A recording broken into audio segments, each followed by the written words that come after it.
Agravada cada día por las medidas económicas en boga, tierra y territorio se postergan. Su urgente resolución para la paz nacional las convierte en temas centrales, si de verdad se busca coronar una solución política eficaz y duradera para el país.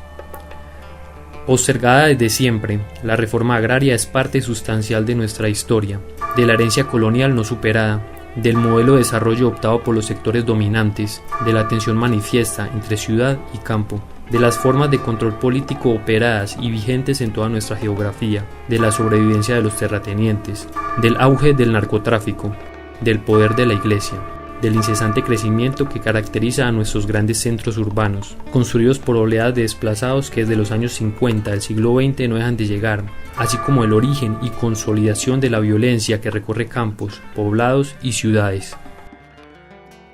Nosotros tenemos un estado muy precario, pero esa es una condición histórica que se origina mucho precisamente en la forma como se ha conformado la sociedad colombiana desde la época de la independencia hasta ahora.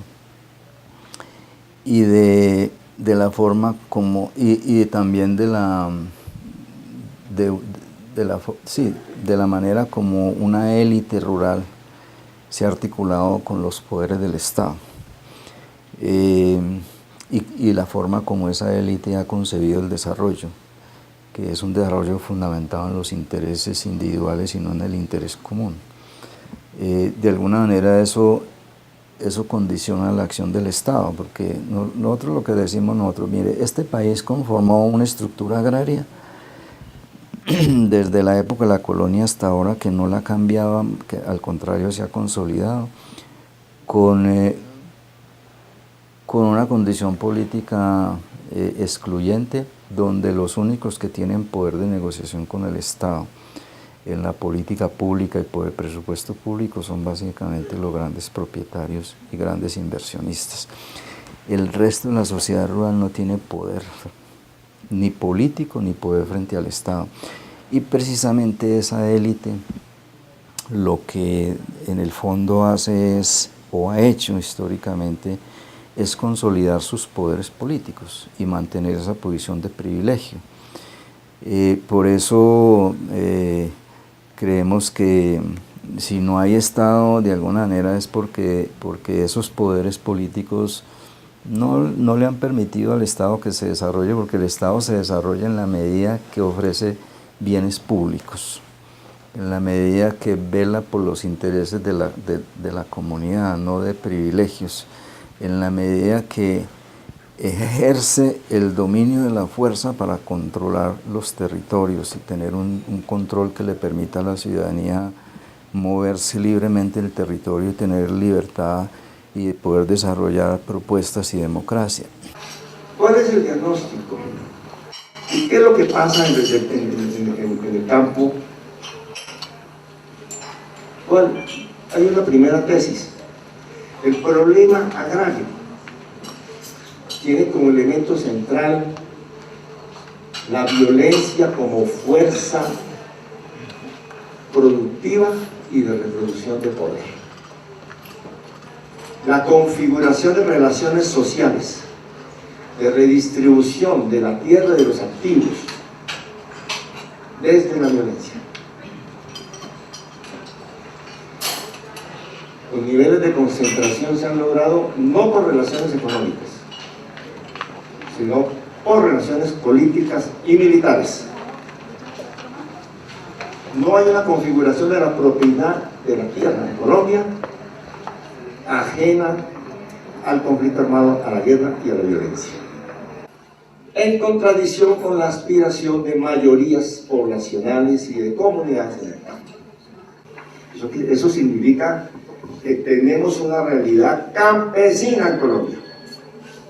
Hay un sujeto social, económico y político que se llama el campesinado, en proceso de subordinación a los mecanismos de violencia y a una lucha territorial implacable por la multiplicidad de intereses ahora acumulados que le disputan el usufructo de la tierra, los derechos de posesión y los derechos de propiedad. Pero es una realidad. Y entonces, si se quiere la paz, si se quiere el desarrollo, si se quiere responder a las necesidades del mercado interno, si se quiere tener una política articulada frente a la globalización y una relación entre pequeña, mediana y gran producción, hay que tener en cuenta la realidad de la necesidad.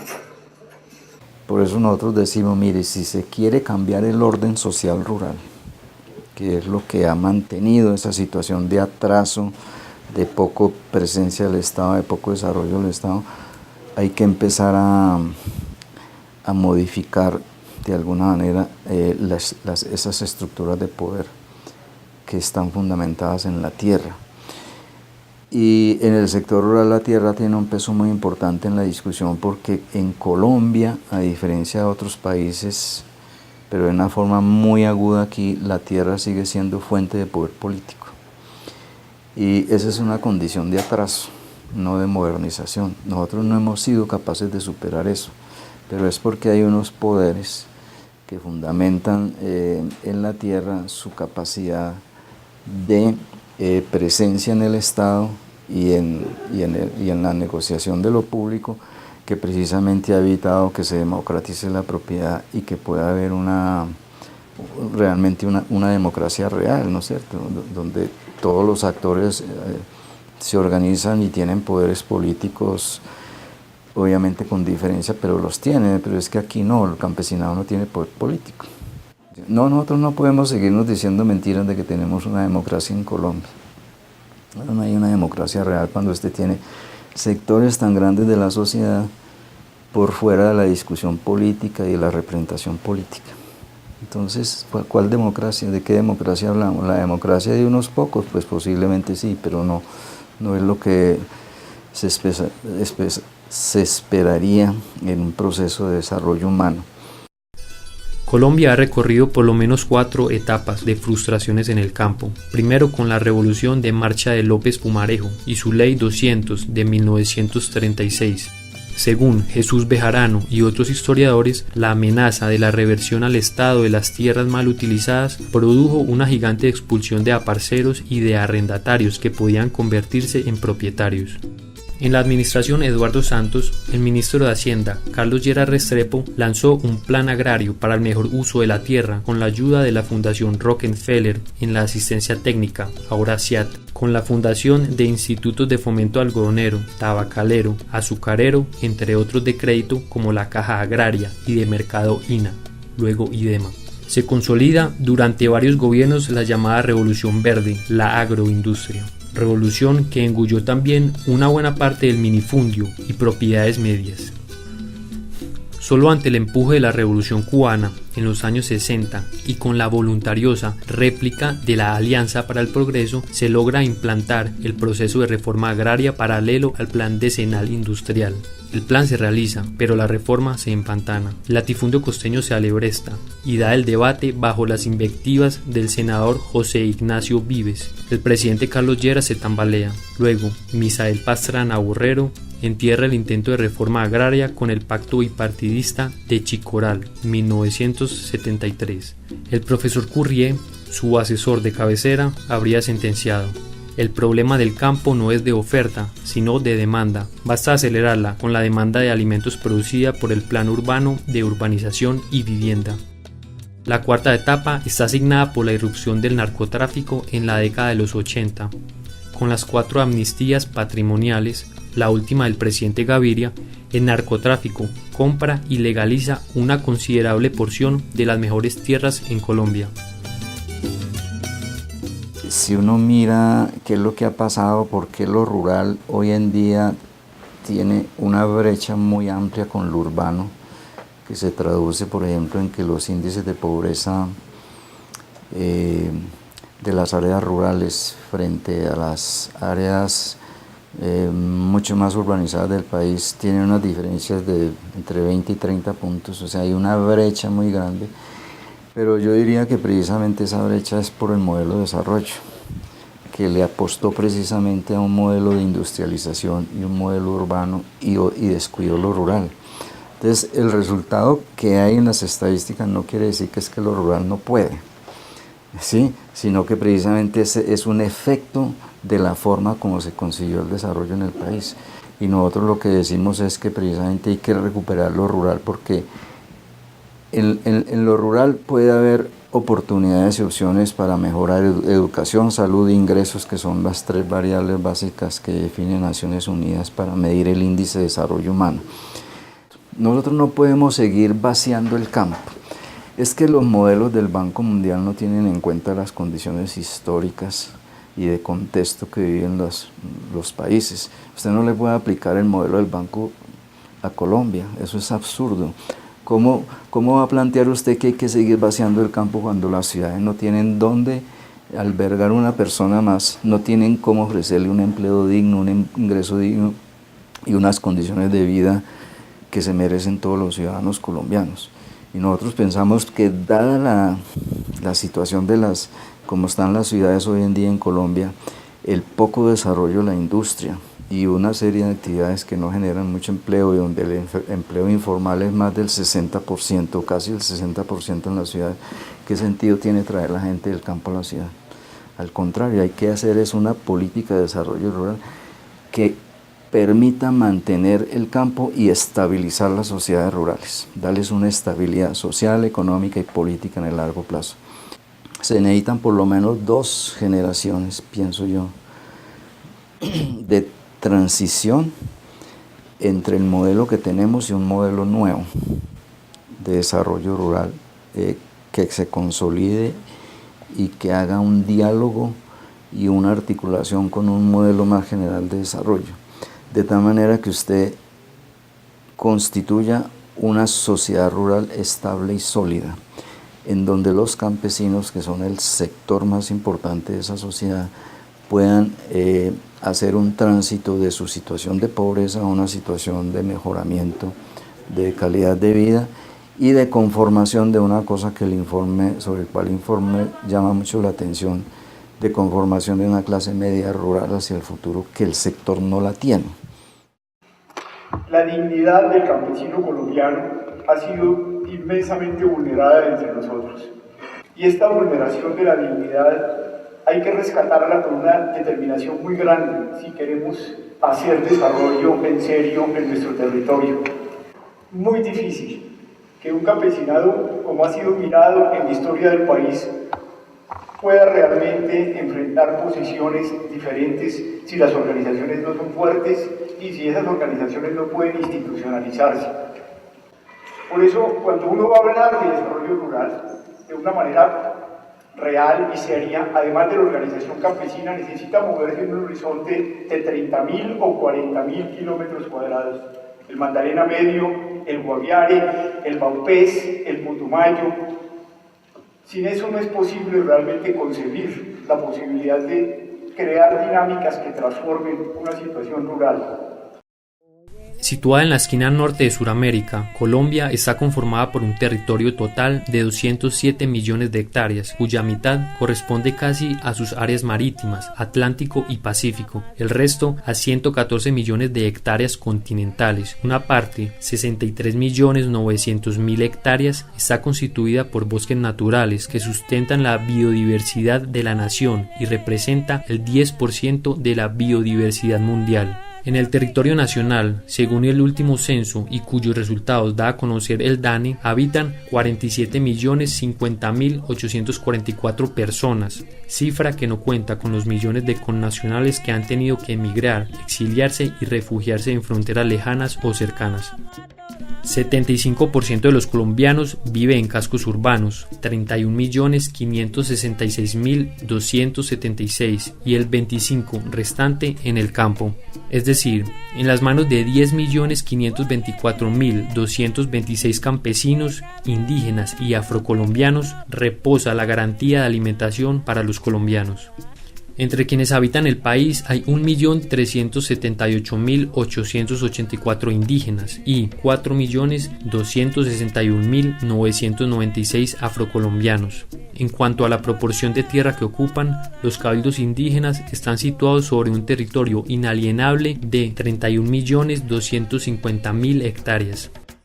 Detallando las características de estas millones de hectáreas, se identifica que en grandísima proporción están ubicadas en zonas de protección ambiental, páramos, humedales, bosques o son terrenos sumamente quebrados, circunstancia que dificulta la subsistencia de quienes los habitan. Como ejemplo de ello están los territorios boscosos de protección ambiental situados en el Pacífico y la Amazonía, de los cuales el 41,6% pertenecen a comunidades indígenas y afrocolombianas. Por su parte, los afrocolombianos ejercen sus derechos colectivos sobre 4.717.269 hectáreas del territorio, y los campesinos pobres tienen bajo sus manos 4,4 millones de hectáreas, en las cuales se siembra y se recoge el 63% de la canasta diaria de los colombianos. Es esta una canasta que aquellos garantizan en virtud de que siembran específicamente ajonjolí, cacao, caña panelera, cebada, fique, frijol, frutales, hortalizas, maíz, ñame, papa, plátano, tabaco, trigo, yuca, entre otros. La participación de la producción campesina ha sido posible gracias a que se articula al sistema agroalimentario de diferentes maneras, a través del autoconsumo familiar y local, el abasto masivo de centros urbanos y articulación a cadenas formales, permitiendo la provisión de productos frescos todo el año. Pero aquello no es todo. En el lado opuesto de esta realidad se encuentran los terratenientes tradicionales o los de nuevo cuño, bajo su forma de narcotraficantes, 13.000 de los cuales poseen las mejores tierras del país, contadas en 22 millones de hectáreas, casi todas consagradas a la ganadería. En las tierras destinadas a la economía agraria capitalista se cultiva con preferencia algodón, arroz, banano de exportación, maní, palma africana, sorgo y soya.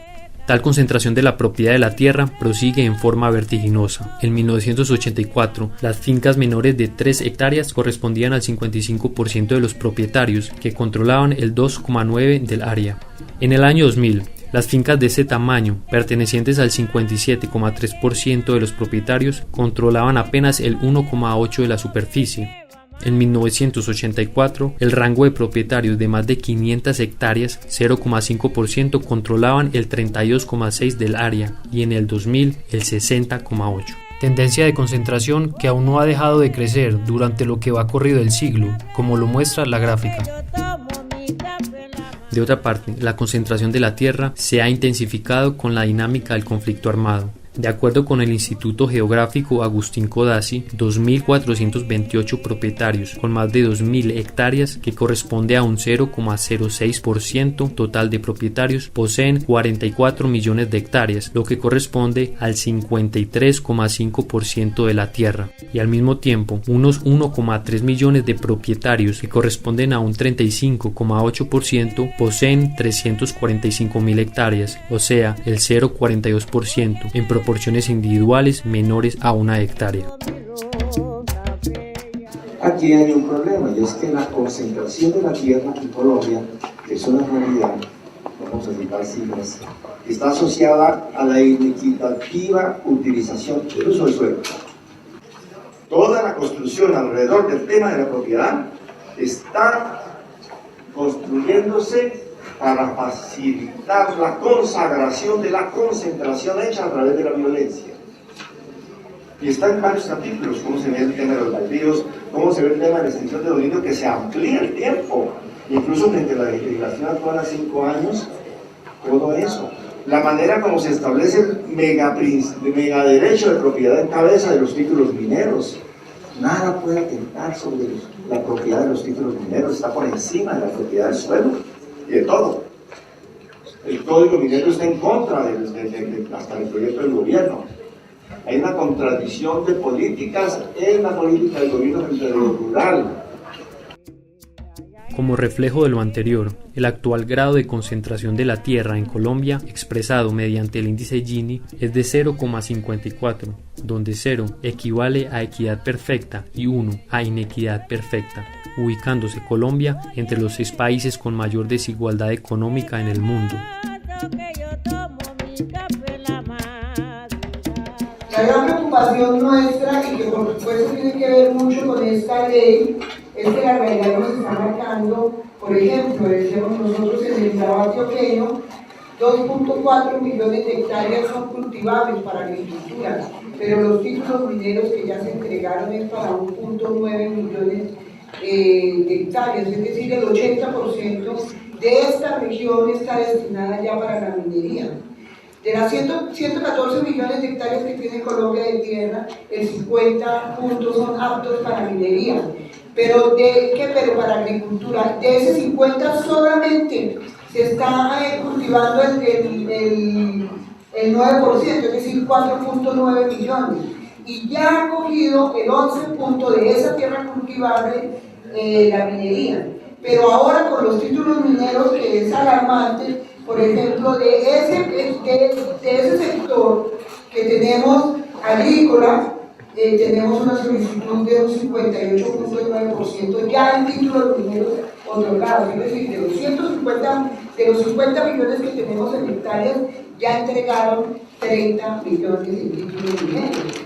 Hay un objetivo muy claro del gobierno y es empezar a entregar tierras y las grandes tierras a la minería en Colombia.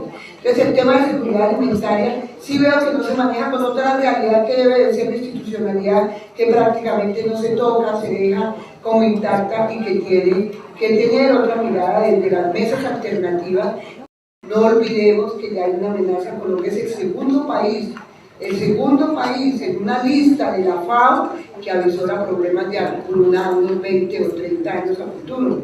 Y lo dice que se avisora porque no tiene ninguna política que venga a superar el tema del hambre. En Colombia, pues protestan que después de Haití, Colombia esté ocupando este lugar, pero es una verdad, porque no hay una política que vaya a superar, pues por supuesto, el hambre. Este hecho permite entender que la última década del siglo pasado, las importaciones de alimento que hizo Colombia se multiplicaron por 8, es decir, estamos ante una evidente pérdida de soberanía alimentaria. En Colombia, de 14.362.867 hectáreas aptas para la agricultura, solo se utilizan 5.317.862, un 37%. En contraste, la ganadería absorbe el doble de la superficie apta, pues además de las 19.251.400 hectáreas aptas para esta actividad, hay un exceso con la utilización de 40.083.117, demostrando que buena parte de la vocación agrícola y más de 10 millones de hectáreas de bosque tumbado se dedican a la cría y levante de ganado y otras especies.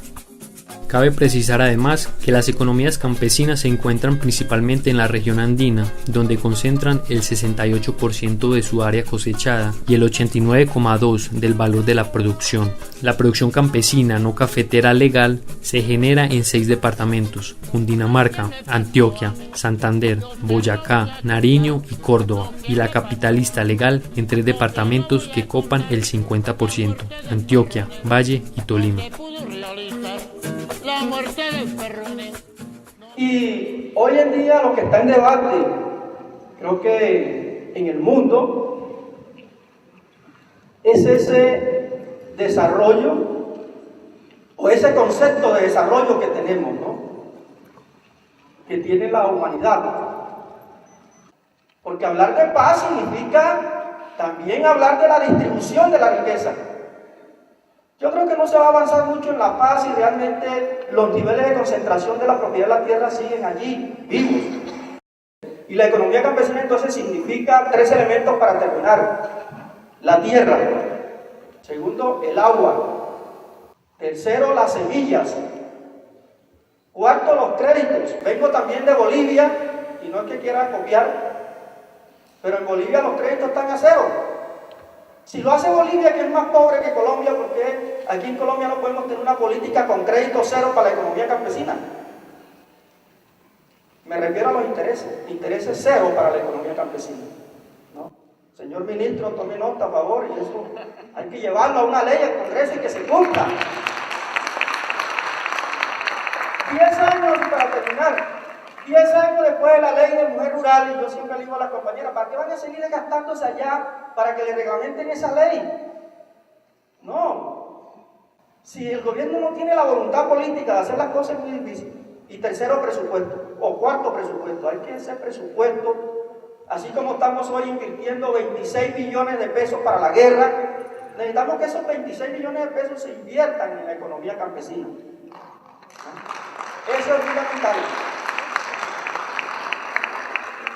600.000 hombres en armas para combatir a 12.000 de la insurgencia, yo no sé para qué eso, tantas armas, ¿no? No, entonces realmente nuestro llamado de atención es que necesitamos un desarrollo rural donde la riqueza no sea un desarrollo para concentrar más riqueza, sino para redistribuir riqueza y para seguir teniendo soberanía territorial, soberanía alimentaria y que realmente tengamos un pueblo digno sin hambre. Muchas gracias. No es casual, por tanto, que se asegure que, si de verdad se pretende aclimatizar la paz y disponer al país para una plataforma de crecimiento humanizado, hay que resolver el tema del acceso a la tierra, además de garantizar un ordenamiento tal del territorio que les otorgue poder a los pobres rurales. Es por eso que una política reformista sobre el acceso a la tierra debe tomar en cuenta la realidad del territorio que hoy tiene Colombia, es decir, dónde y en qué superficie se están sembrando cada uno de los productos que se consumen en el mercado interno y externo, las extensiones de la tierra que comprometen, dónde y sobre cuántas hectáreas pastorea el ganado, fuentes de agua, carreteras, vías de comunicación, climas, calidad del suelo, núcleos poblacionales, etc., para precisar, si fuera necesario, la necesidad de reubicar sembrados, ganado, población y otros factores del problema. Sabemos que es factible liderar una reorganización territorial, agrícola, humana y productiva del país, una integración y crecimiento de pequeños municipios o la creación, si es preciso, de otros nuevos, poniendo freno al descomunal crecimiento de nuestras principales urbes, a través de lo cual se les otorgue tierra a los campesinos sin ella, vivienda a los destechados, escuela y educación formal para todos, trabajo a los adultos, integración y solidaridad con el conjunto del país. Para ponerla en marcha, esta iniciativa requiere perspectiva, así como visión cultural y ambiental. Con esta proyección estratégica que requiere el país para resolver el tema de la tierra y además para reconstruirse, es factible poner a caminar centenares de proyectos productivos de diverso orden que tomen en cuenta nuestro ser natural, nuestras capacidades y nuestras potencialidades. Esas esperanzas están fundamentadas en un hecho concreto, y es que la sociedad colombiana o el Estado tiene que enfrentarse con una apuesta por lo rural que le permita superar retos muy grandes que tiene hacia el futuro. O sea, esta sociedad hacia el futuro no va si lo rural no se incorpora definitivamente en una propuesta nacional de desarrollo y en una propuesta política de mejorar la democracia en Colombia. Tenemos todas las condiciones ideales para no repetir viejos errores cometidos en anteriores intentos de reforma agraria aprobadas en el país, en los cuales a los campesinos se les situaba sobre zonas de colonización o aquellos presionaban sobre la frontera agrícola como opción para solucionar el problema de la tierra, sin vías para sacar sus productos, sin terrenos adecuados para la siembra, sin políticas financieras que los estimularan, etc., con lo que el tema de la reforma agraria se reducía a un problema de tierra, cuando, como es sabido, es mucho más que ella. Ya lo dijimos, tierras aptas, facilidad para la producción en gran escala, cercanía o facilidad de comunicación con grandes mercados, asesoría técnica, financiera, gerencial, etc. Son todos aspectos cruciales en la resolución del problema de la tierra en Colombia. Al proceder de esta manera, se aborda de entrada el tema del poder, lo que ha impedido la concreción de la reforma agraria.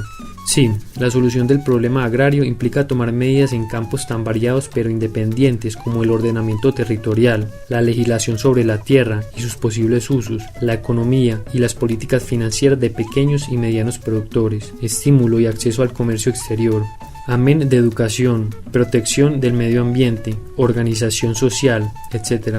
Es esta toda una variedad de aspectos que indican con toda seguridad que el tema que nos ocupa, para ser exitoso, demanda la construcción de una clara política de Estado. No puede ser de otra manera si se quiere aclimatizar la paz, si se desea que ciudad y campo se encuentren como parte de un solo país. Hay que aceptar que, para resolver uno de los problemas que han insuflado el levantamiento armado campesino, que tras 50 años de iniciado se mantiene, necesariamente hay que atacar de fondo la concentración de la tierra.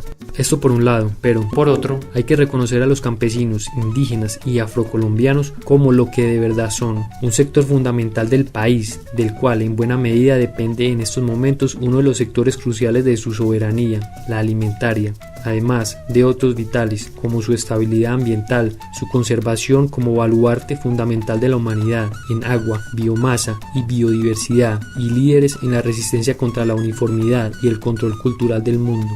A todos ellos se les debe facilitar de manera adecuada las condiciones políticas, legales, económicas, sociales y otras que sean necesarias para que participen en la toma de las decisiones presentes y futuras de la nación y para que se desarrollen en el pleno ejercicio de su proyecto de vida y en el fortalecimiento de su identidad.